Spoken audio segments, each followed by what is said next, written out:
Ako'y nagpapasalamat sa patuloy na pagpunta niyo dito kay Auntie Beth, ang nagre-represent sa ating pamilya.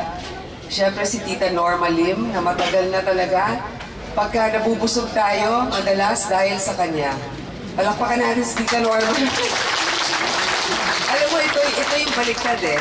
Inaanak yan ng tatay ni FPJ.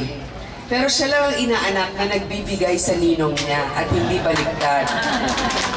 Salamat, Tita Norma, sa lahat ng pansit at saka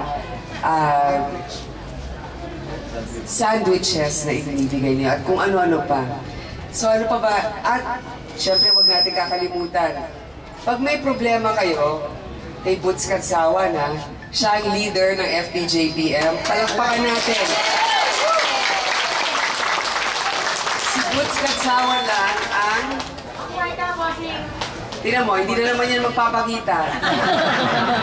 Hindi yan nasisilaw sa limpak-limpak na salapi. Siya lang ang nakakatagal sa lahat ng kahirapan na dinaanan natin at napapagtipon kayong lahat. Dahil nandito kayo sa pagmamahal at hindi dahil sa kung ano pa man mga inaabot sa inyo. At syempre, sa media, na ilang taon na umulan, umaraw, pupunta pa rin kayo dito para i-cover ang kaganapan dito sa puntod ni FPJ. Maraming salamat sa pagpapaalala sa ating mga kababayan sa kanyang buhay. Thank you. Luis Lacson ng Zamboanga, si Nonoy. Sino pa ba yung mga kailangan kong batiin? Yung choir natin na... Valenzuela, Bulacan. Caloocan. Basta lahat na ng mga nandito. Sino pa ba? Quezon City, meron ba? Ay, syempre, Tondo, di ba? Wala bang tiga-isla puting bato dito? Sobra na yan. O, di ba, batiin natin lahat.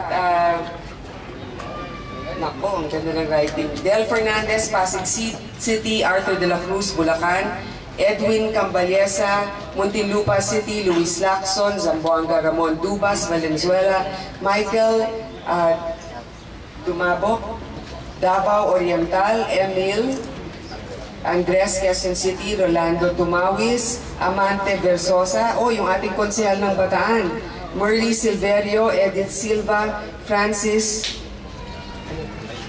Maintel, Mayra Maintel, Socorro Malabanan, si Luz, si Vanji Mariano, Gloria, si Teodoro Paki, at meron pa ba? Ako nakalimutan. Rod Hibe ng Marikina. Maraming salamat.